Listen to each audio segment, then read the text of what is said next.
오늘 본문에는 11절에 보시면 마리아는 무덤 밖에 서서 울고 있더니 울면서 구부려 무덤 안을 들여다보는 거예요. 그러니까 무덤이 우리가 그림 같은 거 이렇게 보면 막 무덤이 굉장히 거창해요. 근데 실제로는 거창하지 않아요.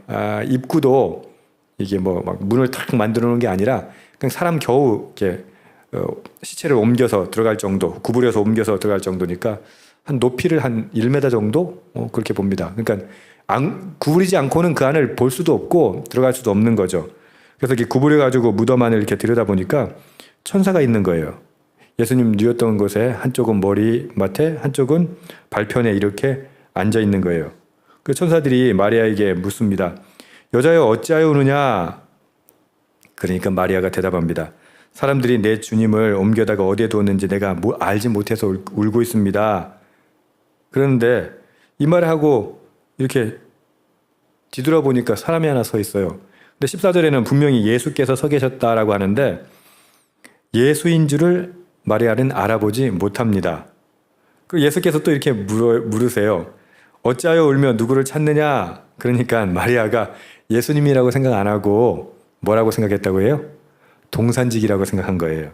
그리고는 주여 당신이 옮겼거든 어디 두었는지 내게 이루소서 그래야만 내가 가져가리라. 어디다 옮겨두셨으면 제가 말씀해 주세요. 제가 가져갈게요 하면서 아마 울고 있었을 거예요. 그죠? 16절에 보면 예수께서 마리아야 하시거늘 마리아가 돌이켜 히브리 말로 라보니 하니 깜짝 놀란 거예요. 마리아야 그러고 나서야 예수님을 알아봐요. 두 제자가 마리아가 이제 처음에 보고 예수님의 시체가 사라졌다고 발견했을 때 마리아는 예수님이 부활했다는 사실을 생각했나요? 떠올리지 못하죠. 예수님이 부활할 거라고 하셨어요? 안 하셨어요? 하셨죠. 한 번 하셨어요? 아니요. 여러 번 말씀하셨어요. 근데 사람들은 현실에 매몰되면 예수님의 말씀이 생각이 안 나요. 제가 아는 분도 너무 심각한 정신적인 충격을 받으니까 주기도문도 생각이 안 나더래요. 인간은 그런 존재예요. 현실적으로 너무 어려움과 상상할 수 없던 고난을 겪게 되면 예수님 말씀하신 거 기억이 안 나죠. 예수님이 그렇게 나는 부활할 거야 그렇게 말씀하셨는데 기억이 안 나요. 베드로하고 요한도 달려와서 시체가 없어진 거 보고 돌아가잖아요. 근데 뭐라고 생각해요? 누가 시체를 가져갔나 보다 생각하지 부활했다는 생각을 안 해요. 이게 우리 수준이에요. 여러분 우리가 언제 부활하신 주님 볼 수 있는 줄 아세요? 주님이 보여주셔야 돼요. 우리가 언제 말씀 깨달을 수 있는 줄 아세요? 주님이 깨닫게 해주셔야 돼요. 우리가 매일매일 큐티하지만 이 말씀이 깨달아지는 방법은요. 여러분들이 막 주석을 막 뒤지고 막 그래가지고 깨달아지는 게 아니라 하나님께서 깨닫게 해주셔야 돼요. 예수님께서 우리에게 찾아와 주셔야 돼요. 그걸 뭐라고 표현합니까? 성령께서 오셔야 돼요. 성령께서 오시지 않으면 이 말씀이 안 깨달아져요. 목사라는 직업이 저는 참 좋아요 라고 말씀드리면서 말씀 볼 수 있어서 참 좋아요 하잖아요. 그런데 설교 준비할 때 스트레스 되게 많이 받아요. 왜냐면 말씀은 알겠어. 자료란 자료 다 찾아보고 요즘에는 AI까지 있으니까 AI를 통해 가지고 백그라운드에서부터 여기 주석 자료들 막 다 뒤져보고 다 찾아봐요. 그런데 깨달음이 없을 때가 있어요. 깨달음이. 내용은 알겠어요. 내용 몰라서 설교 못하는 게 아니에요. 그런데 깨달음이 없어요. 그러니까 주님이 주님인 줄 못 알아보는 거예요. 예수님이 계신데도 불구하고 동산직이라고 생각하는 거예요. 예수님이 계신데 동산직인 줄 알고 예수님의 시체를 내놓으라는 거예요. 예수님한테 당신이 치웠으면 좀 시체를 좀 주세요 이러는 거예요. 예수님 뻔히 살아계신데. 마리아가 알아챘다 못 알아챘다? 못 알아채요. 아마 제자들과 마리아는요 이 정신적인 충격이 엄청났을 거예요. 그러니까 못 알아봤겠죠. 예수님을 보고도. 물론 학자들은 이렇게 설명하기도 해요. 예수님이 십자가에 죽으신 모습으로 그대로 부활하셨다면 못 알아보는 게 당연하다. 여러분 이 출혈이 심한 시체는 못 알아본답니다. 알아볼 수가 없답니다. 그러니까 그렇게 해석도 해요. 그런데 오늘 말씀을 이렇게 보면 그것보다는 이들이 정신적으로 워낙 충격을 받았고 그 다음에 예수님의 말씀을 기억하지 못하니까 당연히 예수님은 죽었다고 생각한 거예요. 사라진 존재예요. 예수님이 나타나면 못 알아보죠. 그건. 그런데 언제 예수님이 알아봐요? 여기 보시면 예수께서 마리아야 하실 때 그제서야 마리아가 라보니 선생님 깜짝 놀라고 알아본 거예요. 예, 말씀은 주님께서 들려주셔야 알 수 있어요. 예수님은 보여주셔야 우리가 만날 수 있어요. 성령님은 찾아오셔야 우리가 깨달을 수 있어요. 근데 우리는 어떻게 해요? 신앙생활해요? 막 투쟁을 해요. 투쟁을. 여러분 투쟁하지 마세요. 간구하세요. 구하세요. 성령을 구하세요. 예수님께서 우리에게 찾아오시기를 우리의 이름을 불러주시기를 마리아야 한 것처럼 불러주시기를 간구하세요. 기도하세요. 하나님께서 이 모든 일 가운데 역사하시는 것을 깨닫게 해주시기를 그렇게 기도하시기를 바라는 거죠. 17절에 예수님 이렇게 말씀하세요. 나 붙들지 마. 마리아가 막 너무 반가가지고 막 붙들고 막 놔주려 했겠어요. 그죠? 근데 붙들지 마. 그러면서 뭐라고 하냐면 마리아에게 더 중요한 게 있어요. 예수님 붙들고 막 예수님 살아나셨네 막 그거보다 더 중요한 게 뭐라고요? 17절. 너는 내 형제들에게 가서 이르되 내가 내 아버지 곧 너희 아버지 내 하나님 곧 너희 하나님에게로 올라간다 하라. 이제 부활하셨으니까 이제 승천하셔야 될 거 아니에요. 그 소식을 어떻게 해라? 전해라. 가서 이르라. 그런데 저녁에서 굉장히 감동받는 대목이 있어요. 예수님이 뭐라고 해요? 야, 제자들한테 가서 이렇게 얘기 안 해요. 야, 친구들한테 가서 이것도 얘기 안 해요. 네? 누구에게? 형제들에게 가서 할렐루야. 하나님이 우리 아버지고 예수님 우리 형제세요. 그렇게 생각해 주시는 거예요. 내 형제들에게 가서 내 아버지 곧 너희 아버지 하나님께로 돌아간다. 그렇게 전해라.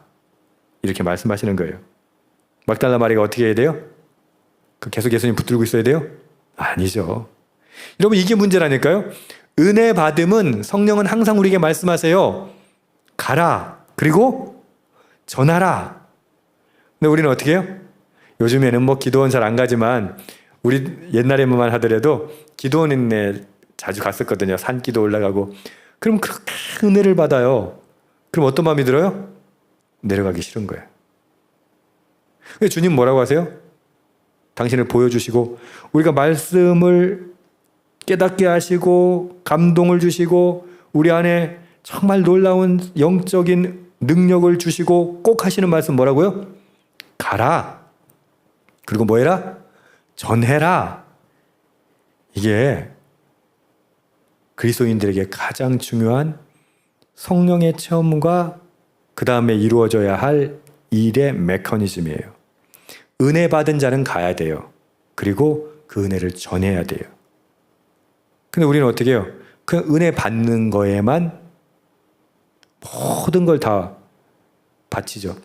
쉽게 말해서 내가 성령으로 채워주시는 이유가 그 다음 일을 하기 위해서인데 채워지는 것만 계속 요구하는 거예요. 성령의 체험, 은혜, 예수님을 만났던 감격 이걸 느꼈을 때 어떻게 해요? 예수님을 가라, 전하라 이렇게 하는데 우리는 어떻게 해요? 가지도 않고 전하지도 않아요. 그리고 어떻게 해요? 그 은혜, 그 감동, 그 감격을 또 받게 해주세요. 또 받게 해주세요. 계속 그것만 하고 있는 거예요. 여러분 그 감격이 계속 반복된다고 해서 무슨 그게 뭐가 여러분한테 좋을 것 같아요? 아니, 언제 그게 진짜 그 은혜로 작동해요? 마리아처럼 가서 전했을 때. 예수님께서 마리아를 보낸 다음에 장면이 바뀌어서 제자들이 모인 집 안으로 카메라가 옮겨집니다. 근데 집 안에서 제자들은 어떻게 하고 있어요? 문을 꽁꽁 걸어잡고 잠그고 있었어요. 근데 예수님이 그냥 나타나신 거예요. 문을 잠궈놨는데 그 가운데 오신 거예요. 그리고 이렇게 말씀하세요. 평강이 있을지어다. 너에게 평강이 있을지어다. 그러면서 이 옆구리하고 그 다음에 손, 그러니까 못자국과 창자국을 보여주세요. 제자들이 어땠을까요? 여러분 아프다가 죽을 뻔하다가 살아 돌아와도 막 기쁘지 않겠어요? 난리 날 텐데 예수님 어떻게 해요? 죽으셨다가 그것도 처참하게 죽으셨다가 살아나서 보여주시는 거잖아요. 그러니까 20절에 보면 주를 보고 기뻐하더라. 그 기뻐하는 제자들 뭐라고 하고 싶을까요? 아까 예수님이 마리아에게 했던 거하고 똑같아요. 나를 붙들지 말라라고 하신 말씀하고 똑같은 거예요. 왜 예수님 붙들고 오래 있고 싶지 않았겠어요? 왜 예수님하고 충만하게 그냥 이런저런 얘기 나누면서 막 그냥 은혜에 막 매몰돼가지고 그냥 막 넘쳐가지고 그렇게 지내고 싶지 않았겠어요? 근데 예수님 지금 뭐라고 말씀하세요? 21절 예수께서 또 이르시되 너희에게 평강이 있을지어다 라고 말씀하시면서 아버지께서 나를 보내신 것 같이 나도 너희를 보내노라. 성령 충만한 사람이 해야 할 일은 뭐예요? 가는 거예요. 성령 충만함을 느끼기 위해서 계속 거기 있는 게 아니라 예수님께서 가라고 하세요. 그러면 생각해 보세요. 이들이 뭐가 있기 가요? 그러니까 예수님 뭐라 계속 말씀하신 거예요? 평강이 너희에게 평강이 있을지어다. 평강을 계속 주시는 거예요.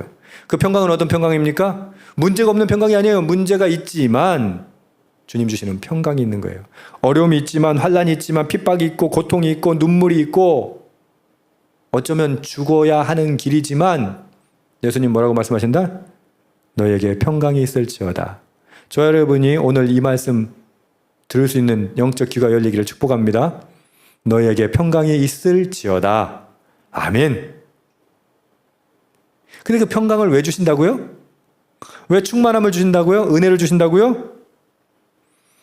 아버지께서 나를 보내신 것 같이 나도 너희를 보내노라. 22절 중요합니다. 이 말씀 하시고 그들을 향하여 숨을 내쉬며 이르시되 뭐라고요?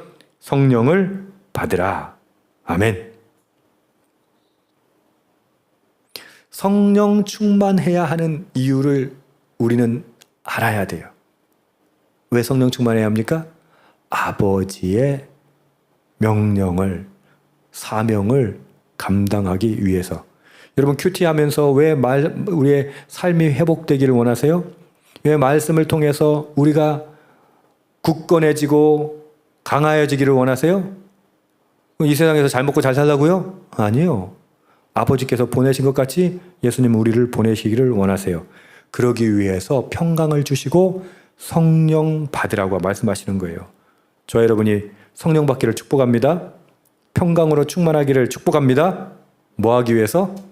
가서 전하기 위하여. 어떻습니까? 이번 한 주간 가서 전하고 있습니까? 가지도 않고 뭐 전하는 건커녕 가지도 않고 있지 않습니까? 여러분 가십시다. 가서 전합시다. 뭘 전해요? 평강을 전하십시오. 구원을 전하십시오. 부활을 전하십시오. 하나님께서 우리에게 주신 놀라운 은혜를 전하십시오. 23절 너희가 누구의 죄든지 사하면 사해질 것이요. 엄청난 권한을 우리에게 주신 거예요. 누구의 죄든지 그대로 두면 그대로 있으리라. 착각하지 마세요. 우리가 막 구원할 힘이 있고 능력이 있는 건 아니에요. 그러나 그 구원의 키워드가 무엇입니까? 예수 그리스도. 평강의 키워드는 예수 그리스도. 사명의 키워드 뭐예요? 예수 그리스도. 그러니까 우리가 그걸 전하면 그들이 죄를 사함받게 돼요. 우리가 안 전하면 죄 사함 못 받아요. 가서 전하라. 아버지께서 나를 보내신 것 같이 나도 너희를 보내노니 가서 전하라. 저 여러분이 부활의 의미를 깨닫기를 바랍니다. 성령의 의미를 깨닫기를 바랍니다. 아버지께서 우리에게 은혜 주시는 이유를, 평강 주시는 이유를 깨닫기를 원합니다. 가서 전하게 하여 주시옵소서. 할렐루야. 기도하겠습니다.